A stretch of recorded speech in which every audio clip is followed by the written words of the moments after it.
Hi viewers, welcome to our channel. ప్రస్తుతం మనతో పాటు సీనియర్ జర్నలిస్ట్ దాము బాలా సార్ ఉన్నారు. వారితో మాట్లాడదాం. నమస్కారం సార్. సార్, వల్లభనేని వంశీకి హైకోర్టు షాక్ ఇచ్చింది సార్. మామూలుగా అతను అరెస్ట్ చేస్తారని చెప్పేసి వార్తలు రావడం మనం చూసాం. అయితే ఆయన మాత్రం దాక్కుని అజ్ఞాతంలో ఉన్నారంటున్నారు. ముందస్తు బెయిల్కి వెళ్ళాడు. అయితే ముందస్తు బెయిల్ ఇవ్వకుండా ఇప్పుడు హైకోర్టు షాక్ ఇచ్చింది. మరి అరెస్ట్ అయ్యే అవకాశం ఏమన్నా ఉందంటారా సార్? ఇప్పుడు ఏంటంటే తెలుగుదేశం గత అనుభవం నుంచి కొంత నేర్చుకునింది. అదేంటంటే కేసులు పెట్టేసి త్వరగా వాళ్ళని లోపలేసేస్తే అంతే స్పీడ్గా వాళ్ళు బయట వచ్చేస్తారు. కాబట్టి కేసులు పెట్టేటప్పుడు అరెస్ట్ చేసే ప్రొసీజరు ఇవన్నీ పక్కాగా ఫాలో కావాలి. అందుకని వాళ్ళు సిద్ధార్థ లోద్రాని పెట్టుకున్నారు ఇప్పుడు గైడెన్స్కి, సుప్రీంకోర్టు సీనియర్. ఆయన గవర్నమెంట్కి అనేక చిన్న ముందస్తు బెయిల్కి కూడా ఆయనే వాదిస్తున్నాడు. ఎందుకంటే ఇవాళ ప్రత్యక్షంగా వాదించాల్సిన అవసరం లేదు, ఢిల్లీలో కూర్చొనే వాదించవచ్చు. సో అందుకని ఏం చేస్తున్నామంటే, మొన్న కూడా సిఐడికి సంబంధించిన అధికారుల మీద విజయ్ పాల్ వాళ్ళ మీద జరిగిన ముందస్తు బెయిల్ విచారణలో కూడా సిద్ధార్థ లోత్రా ప్రభుత్వం తరఫున చేశారు. ఆయనకు కూడా చంద్రబాబుకి ఆయన హెల్ప్ చేశాడు కాబట్టి ఇప్పుడు చంద్రబాబు గవర్నమెంట్ ఫండ్స్ ఆయనకి ఫీజు రూపంలో ఇస్తాడు. గతంలో జగన్ కూడా సీనియర్స్ని పెట్టుకున్నాడు కదా, సుప్రీంకోర్టు సీనియర్స్ని, ప్రభుత్వ సొమ్ము వాళ్ళకి ఇచ్చాడు కదా. అలాగే చంద్రబాబు కూడా ఇప్పుడు సిద్ధార్థ లోత్రా పెట్టుకొని పెద్ద ఎత్తున ప్రజల డబ్బు ఫీజు రూపంలో ఆయనకి ఇస్తున్నాడు. నిజానికి ఎవరో ఒక అధికారి ముందస్తు బెయిల్కి సిద్ధార్థ లోత్రా అవసరమా అంటే, మా దగ్గర డబ్బులు ఉంది, గవర్నమెంట్ ఉంది, మాకు పరిచయాలు ఉన్నాయి, ఆయన మాకు హెల్ప్ చేశాడు, మేము ఇప్పుడు హెల్ప్ చేయాలి అన్న పద్ధతిలోనే జరుగుతున్నాయన్నీ. అలాగే సిద్ధార్థ లోత్రా ఉన్నాడు కాబట్టి వీళ్ళు ఇప్పుడు ఆచితూచి వెళ్తున్నారు. హడావిడిగా ఎవరి మీద కేసులు పెట్టి లోపలేసే ఇట్లా అంటే, ఒకసారి మనం కేసు కానీ పెడితే అతను త్వరగా బయటికి రాకుండా ఏం చేయాలి అనేది ముందుగానే వీళ్ళు ప్లాన్ చేసుకుంటున్నారు. అందువల్ల వీళ్ళు ఫర్ ఎగ్జాంపుల్ 8 years లోపల శిక్ష పడే కేసులు అయితే బెయిల్ ఈజీగా వస్తుంది. 8 years లోపలైతే బెయిల్ అంత ఈజీగా రాదు. మనం చంద్రబాబు విషయంలో కూడా జగన్ కూడా అక్కడ తెలివి ఉపయోగించి చేశాడు. 8 years ఉన్న సెక్షన్లు 409 అనుకుంటా ఐపీసీ అవి పెట్టాడు. దానివల్ల బెయిల్ అనేది ఆన్ ద స్పాట్ రాదు. సో ముందస్తు బెయిల్ కూడా కష్టం. సో అందుకని వీళ్ళు ఏం చేస్తున్నారంటే, తెలుగుదేశం కూటమి తెలివిగా ఏం చేస్తున్నారు. ఆల్రెడీ తెలుగుదేశం కూటమికి చంద్రబాబుకి ఎప్పటి నుంచో వ్యవస్థల మీద అండర్స్టాండింగ్ అని పట్టు కానీ ఆయనకి బ్రహ్మాండంగా ఉంది. ఈ గత కొంతకాలంగా ఆయన ఇంకా రాటు తేలాడు. ఆయనకి నేషనల్ లెవెల్లో హరీష్ సాల్వే కావచ్చు, లేకపోతే సిద్ధార్థ లోత్రా, వీళ్ళు ఏంటంటే టాప్ 5లో ఉండే అడ్వకేట్లు నేషనల్ లెవెల్లో. సో అలాంటి వాళ్ళని గైడెన్స్ పెట్టుకున్నారు కాబట్టి వాళ్ళు ఖచ్చితంగా ఎలాగా కోర్టుల్ని ఎక్కడ లూప్ హోల్స్ ఉంటాయి, ఎలా మ్యానిపులేట్ చేయాలి, అవతల వాళ్ళకి బెయిల్ రాకుండా ఉండాలంటే మనం ముందుగా ఏం స్టెప్ తీసుకోవాలి, ఇవన్నీ ప్లాన్ చేసుకొని చేస్తున్నారు. అందుకని తొందరపడలా. యాక్చువల్గా వల్లభనేని వంశీ ఎక్కడ దాక్కున్నా పట్టుకోవడం పెద్ద విషయం కాదు. ఇవాళ ఉన్న టెక్నాలజీలో విదేశాలకు వెళ్ళిపోతే తప్ప ఇక్కడ పట్టుకోవడం అంత ఈజీ కష్టమేం కాదు. అయితే గతంలో జూనియర్ ఎన్టీఆర్ తనకి షెల్టర్ ఇచ్చాడని రకరకాల పుకార్లు వచ్చాయి, కానీ అవేమీ తేలలేదు.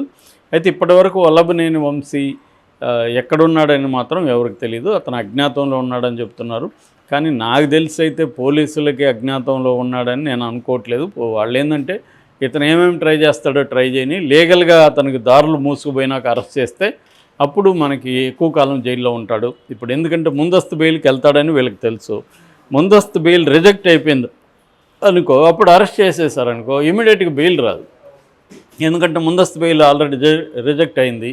అది లేదనుకో, నైట్లు కూడా చంద్రబాబు తెలుసు, అర్ధరాత్రులు కూడా బెయిల్ ఇప్పించుకోవచ్చు వాళ్ళు అనుకుంటే అని. రేపు ఇప్పుడు జగన్ దగ్గర కూడా డబ్బులు ఉన్నాయి, జగన్ కూడా నేషనల్ లెవెల్లో అడ్వకేట్లను పెట్టుకుంటాడు కదా. సో అందుకని ఇవన్నీ ఆలోచించి వాళ్ళు ఒక సిస్టమేటిక్గా చంద్రబాబు మూవ్ అవుతున్నాడు. దానికి తగిన నిర్మాణాలను పెట్టుకున్నాడు, దానికి తగిన నేషనల్ లెవెల్లో సిద్ధార్థ లోత్రా లాంటి అడ్వకేట్లను పెట్టుకొని మూవ్ అవుతున్నాడు. సో ఈ కాంటెక్స్ట్లో అంటే ఒక ట్రాప్ వేసి పెడతారు, ఈ ట్రాప్లకే రావాలి. అది అలాంటి ట్రాప్ ఏంది, ముందస్తు బెయిల్లోకే రావాలి అతను. సో ముందస్తు బెయిల్ రాకుండా ఎలా చూడాలి. సో ముందస్తు బెయిల్ కానీ రాకపోతే అతన్ని అరెస్ట్ చేయడం ఈజీ అవుతుంది. ఇది చంద్రబాబు ఒక గేమ్ ప్లాన్. అది అర్థం కాకుండా చాలామంది తెలుగుదేశం వాళ్ళు, లేకపోతే మీడియా, చంద్రబాబు ఇంకా ఏం చేయలేదు, జగన్ని లోపలేసేయలేదు, సాక్షిని మూసేయలేదు, వైసీపీ కార్యకర్తలు ఇంకా హ్యాపీగా తిరుగుతున్నారు, ఇవన్నీ మాట్లాడుతున్నారు. చంద్రబాబు ఏంటంటే ఒక ప్లాన్డ్గా, ఒక సిస్టమేటిక్గా వెళ్తున్నాడు. ఖచ్చితంగా ఆయన చేస్తాడు. ఇవన్నీ వీళ్ళు కోరుకునేవన్నీ 100% చేస్తాడు. మన ప్రొసీజర్ ఫాలో అవుతుండే జాగ్రత్తగా గమనించే వాళ్ళకి ఇది అర్థమవుతుంది. వీళ్ళ అసహనం ఏంటంటే త్వరగా వేస్తే త్వరగా బయటకు వస్తారనే చంద్రబాబుకున్న అండర్స్టాండింగ్. కాబట్టి త్వరగా వేయకుండా జగన్లాగా తొందరపడకుండా కూల్గా ఒక పని చేస్తే సిస్టమేటిక్గా చేయాలి, అన్ని దారులను మూసుకొని ఎట్లా చేయాలి, వ్యూహం ఏంటి, స్ట్రాటజీస్ ఏంటి, ఇవన్నీ ప్లాన్ చేసుకుని ఆయన చేస్తున్నారు. అంటే ఒక్కసారి ఒకడు లోపలికి వెళ్తే త్వరగా రాకూడదు. ఇప్పుడు ఫర్ ఎగ్జాంపుల్ జోగి రమేష్ కొడుకు నిన్న జోగి రాజు లోపల వెళ్ళాడు, అతనికి ఇప్పుడిప్పుడే ఇంక బెయిల్ రాదు. ఆల్రెడీ ఏసీబీ ఆఫీసర్ నిన్న ప్రెస్ మీట్ పెట్టి చెప్పింది. ఒకప్పుడు ఇలాగా ఏసీబీ వాళ్ళు సిఐడి వాళ్ళు ప్రెస్ మీట్ పెట్టి చెప్తేమో వీళ్ళు వాళ్ళని ఇప్పటికి కూడా వేధిస్తున్నారు, అలాగే మీరు ఎలా చెప్తారు అని. ఇప్పుడు అదే జరుగుతుంది ఇక్కడ. సో నేను చాలాసార్లు చెప్తుంటా, పొలిటికల్ పార్టీలకి ఏ రకమైన తేడా లేదు ఇవ్వాలని. అధికారంలో ఉన్న పొలిటికల్ పార్టీ సిమిలర్గా బిహేవ్ చేస్తుంది, కళ్ళు మూసుకొని మనం చెప్పేయచ్చు, ఏమీ తేడా ఉండదు. గతంలో వ్యవస్థలు ఎలా బిహేవ్ చేసాయి జగన్ ఉన్నప్పుడు, అంతకంటే ఎక్కువ బిహేవ్ చేస్తున్నాయి ఇప్పుడు అగ్రెసివ్గా. దీని తర్వాత మళ్ళీ జగన్ ప్రభుత్వం వస్తే కూడా ఇది ఇంతకంటే ఎక్కువే చేస్తారు. ఇది రాను డోస్ పెరుగుతుంది. ఈ మొత్తం దీంట్లో సామాన్య ప్రజలు ఖచ్చితంగా బలవుతారు. బలహీనమైన వాళ్ళు విధి లేకుండా వాళ్ళు కొన్ని పార్టీల్లో ఉండాల్సి వస్తుంది, విధి లేకుండా వాళ్ళు యాక్టివిటీలో పార్టిసిపేట్ చేయాల్సి వస్తుంది. వాళ్ళని కాపాడే మెకానిజమ్స్ తెలుగుదేశానికి బలంగా ఉన్నాయి కానీ వైసీపీకి లేవు. కేడర్ని ప్రొటెక్ట్ చేసే మెకానిజమ్స్ తెలుగుదేశానికి బాగున్నాయి, వైసీపీకి అది వీక్గా ఉంది. జనసేనకి కూడా అది వీకే. ఇప్పుడిప్పుడే జనసేన కూడా నేర్చుకొని తెలుగుదేశం సహాయంతో కేడర్ని ఎట్లా కాపాడుకోవాలి, కేడర్ బేస్ని ఎలా పెంచుకోవాలి, ఆర్గనైజేషనల్ సెటప్ని స్ట్రెంగ్త్ని ఎలా చేసుకోవాలనేది ఇప్పుడు పవన్ కళ్యాణ్ దృష్టి పెడుతున్నాడు. అతనికి ఇప్పటివరకు అంత అవసరం రాలేదు, దాని మీద దృష్టి కూడా పెట్టలేదు. జగన్ కూడా దాన్ని నెగ్లెక్ట్ చేసి ప్రజలకు నేను సంక్షేమం ఇస్తే చాలు, ప్రజలు నన్ను కాపాడుకుంటారు అన్న ఒక సింపులిస్టిక్ దీంట్లోకి వెళ్ళిపోయాడు. ఈ కాంప్లెక్స్ వ్యవస్థల్ని ఎట్లా పెట్టుకొని మెయింటైన్ చేయాలనేది చంద్రబాబు చేసి చూపించినా కూడా జగన్ నేర్చుకోలేదు. జగన్ మన డిఫరెంట్ మెథడ్లో వెళ్దాము, మనం ప్రజలు జగన్ వెర్సెస్ జనం అన్న ఒక దీంట్లోనే ఉండిపోయాడు. అందువల్ల భారీ మూల్యం చెల్లించాడు. ఇప్పుడు దాన్ని రెక్టిఫై చేసుకోవాలని అనుకున్నా కూడా అంత ఈజీ కాదు. ఇప్పటికిప్పుడు అది వ్యవహారం. చంద్రబాబు అంటే ఆయన లాంగ్ టర్మ్ ప్లాన్ అయింది. ఆయన వేసే సిస్టమ్స్ కానీ, ఆయన ఎక్కడెక్కడ ఏది ప్లాంట్ చేస్తే అది ఎప్పటికీ ఎట్లా వస్తుంది అవన్నీ. ఇప్పుడు ఒకప్పుడు రేవంత్ రెడ్డిని చంద్రబాబు కాంగ్రెస్లకు బొమ్మన్నాడని చెప్తారు. ఇప్పుడు ఆయనకు పనికొచ్చిందా లేదా రేవంత్ రెడ్డిది?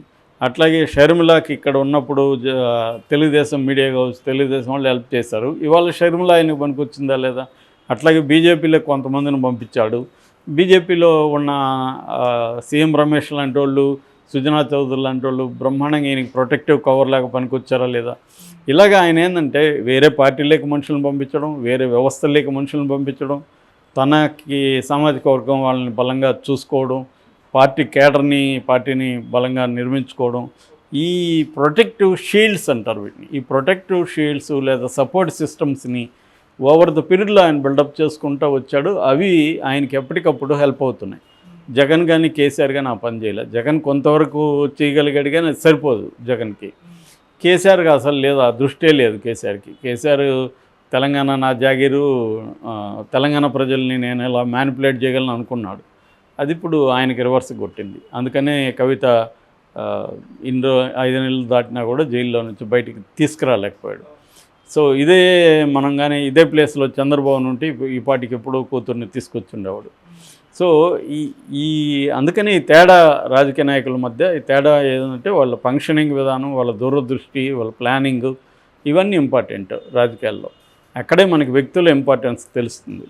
సో వ్యవస్థల్ని తను ఎలా యూజ్ చేసుకుంటున్నాడు అనేది నీ టాలెంట్. అంతేగాని వ్యక్తిగా చంద్రబాబు అయినా ఇంకొకరైనా వ్యక్తులుగా చూసుకున్నప్పుడు వాళ్ళు ఏమీ తేడా ఉండదు. కానీ వ్యవస్థల్ని వాళ్ళు ఎలా సపోర్ట్ సిస్టమ్స్గా చేసుకుంటూ వచ్చారు, మోడీ కావచ్చు, ఈయన కావచ్చు, వీళ్ళకున్న ఆ బలం అది. సో ఆ యాంగిల్లో వల్లభనేని వంశీ లాంటి వాళ్ళు ఇప్పుడు ఖచ్చితంగా మిడిసిపడినప్పుడు ఇవన్నీ ఆలోచించకుండా మిడిసిపడితే ప్రాబ్లం ఖచ్చితంగా ఫేస్ చేయాలి. అతను వల్లభనేని వంశీ చాలా ఎక్స్ట్రీమ్కి వెళ్ళి చంద్రబాబు ఆయన సత్యమణి మీద చాలా దుష్ప్రచారం చేయించి ఇవన్నీ చేసి ప్రతి తెలుగుదేశం కార్యకర్త ఆగ్రహానికి గురయ్యారు. సో అది ఎక్స్ట్రీమ్, అది బార్డర్స్ని లైన్స్ని క్రాస్ చేయడం. దానివల్ల ఇప్పుడు అతన్ని ఎవరు కాపాడే పరిస్థితి లేదు. జగన్ అనుకున్నా కూడా కాపాడే పరిస్థితి లేదు. ఖచ్చితంగా వల్లభనేని వంశీ జైలుకి వెళ్తాడు. జైల్లో కూడా ఎక్కువ కాలమే ఉండే అవకాశం అయితే ఉంది. ఎందుకంటే వీళ్ళ